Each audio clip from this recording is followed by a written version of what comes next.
that we believe comes with very strong top-line growth, very solid margins, and very, very robust cash flows. A snapshot of our most recent financial numbers. For the period ended September 2023, we grew roughly by about 34% year-on-year overall to clock a top line of about 2,500 crores. And that was significantly driven by the growth of 21% in our services business. On the margin front, we reported an EBITDA of about 18.4% and a PAT margin of just under 14%, representing an expansion of nearly almost 400 basis points over the last 3.5 years. This growth in top line as well as improvement in margin has enabled us to build a business that is net cash.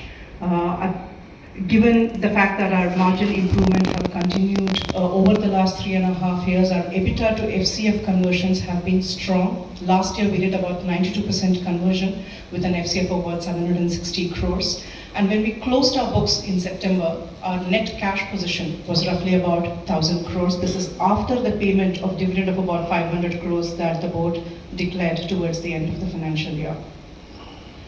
If you look at our journey that led us to what we reported this year, in 2021, our top line was about roughly 2,400 crores.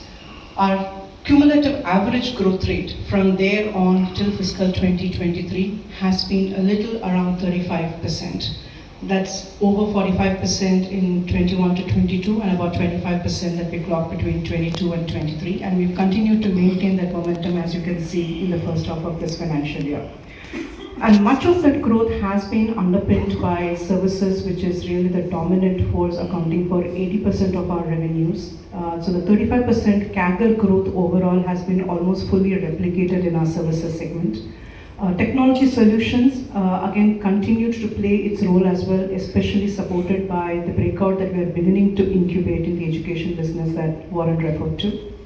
Within the services sector, automotive, which is 90% of the services revenue, again, has continued to enjoy tailwinds, which we are taking advantage of, and that's grown roughly of about 41% CAGR over the last 3 years from 21 to 23. If you look at the margin expansion story, clearly it's been supported by the growth that we've seen in the business. But we've also taken advantage of the growth journey to ensure that we build efficiencies within our operations. We've seen improvement not only in keeping our utilization levels fairly high at over 87% consistently, but we've also made a lot of operational efficiency improvements in terms of improving our employee pyramids and also looking at focusing on optimizing our offshore delivery mix. That's enabled us to bring our EBITDA margins from around 16.2% in 21 to 18.4% that we've reported in the first half of this fiscal year. That, along with the fact that it's a capital light business model, has allowed us to take advantage of operating leverage because our depreciation amortization is very, very low. And having no borrowing means that there's really limited finance cost on our books. That's enabled us to also expand our bottom line. Our net profit margins reflects the margin expansion that we've seen at the EBITDA level, which has moved from about 10% to roughly under 14% when we closed our books in September. Yes, Tata Motors sold 10% of its Tata Technologies stake to TPG Rise, which also invested in the Tata Motors' EV arm. So initially in the DRHP, you mentioned that Tata Motors was going to offload 20% stake, but you're now offloading about, I think, 11.41% stake. Tata Motors offloading. So was the demand for the IPO a worry that you have to bring in an outside investor at this point of time?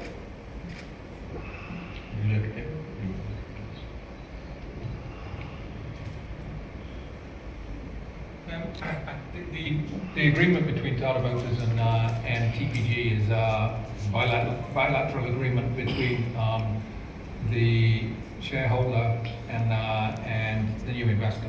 We're excited about TPG coming into the organization, given their commitment to climate change and the network of assets that they've assembled and the team of people that make up that organization. But I think the transaction was a willing buyer and a willing seller. And in terms of the IPO, I don't think it has any influence or impact on the plans that we've had for an extended if I may ask a second question. More than a third of your revenue comes from your anchor clients, that is Tata Motors and JLR. But JLR still doesn't, so you have focused on electric cars. JLR doesn't have an electric car yet in the market, but Tata Motors is doing exceedingly well in the Indian market. So do you think the time is now right, now that you're going to be a listed company, to expand your anchor base?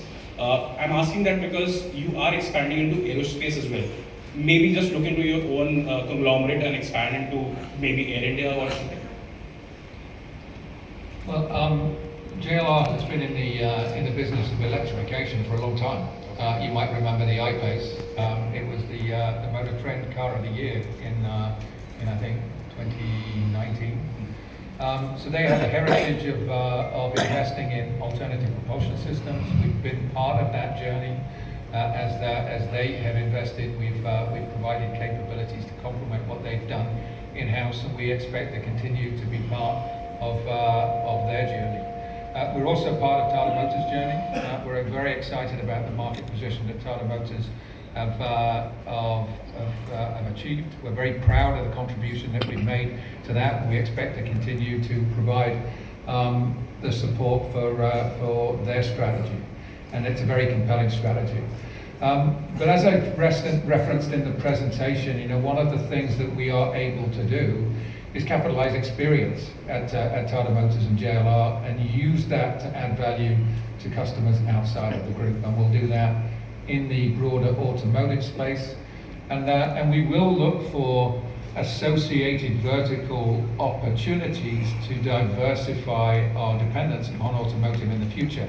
Aerospace is exciting. If you look at the number of aircraft that are in commercial use today, there's about 22,000. In the next 20 years, that's expected to more than double. And much of the demand will come from here in India. That will require infrastructure investment, that will require capability investment. The group's influence, because of the investments it's making, is likely to grow. All of those things will provide tailwinds that we expect to intersect and harvest.